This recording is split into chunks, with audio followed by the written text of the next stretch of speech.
Bonjour, nous sommes le 10 mai. Se taire ou partager, une méditation de Pascal Rodet. En vérité, est-ce en vous taisant que vous rendez la justice? Est-ce ainsi que vous jugez avec droiture, humain? Psaume 58, verset 2. Lorsque nous sommes dans un groupe, la plupart du temps, les membres sont très loquaces, surtout si c'est convivial.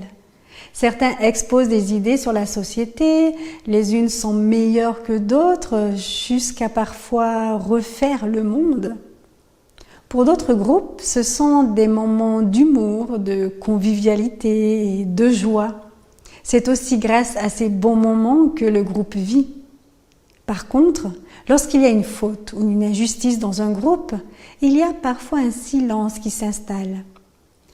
Pas forcément volontairement, mais par peur de froisser les personnes, de perdre l'unité du groupe, d'être exclu du groupe ou simplement par lâcheté. Nous connaissons des fautes qui ont été commises, des personnes qui ont été maltraitées ou qui ont subi une injustice. Nous le savons, mais nous ne disons rien pour garder la cohésion du groupe. Dans ce psaume, David commence son poème par 2 questions concernant le silence. La première est directe, le silence ne rend pas la justice.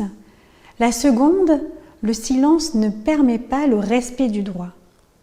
Le silence des personnes est une situation terrible pour ceux qui ont subi des injustices.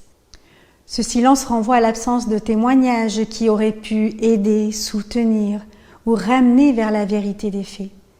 Le peuple d'Israël fait face aux injustices sociales et spirituelles. Bien sûr, personne n'a mal parlé envers une autre personne puisque c'est le silence. Mais l'auteur est en train de nous dire que c'est la même chose. Le silence dessert la justice. C'est parfois une difficulté dans notre société de garder une intégrité morale et spirituelle. La pression des personnes, de notre entourage et nos habitudes discrètes nous conduisent au silence. C'est là que commence le déclin d'un groupe ou de toute une société.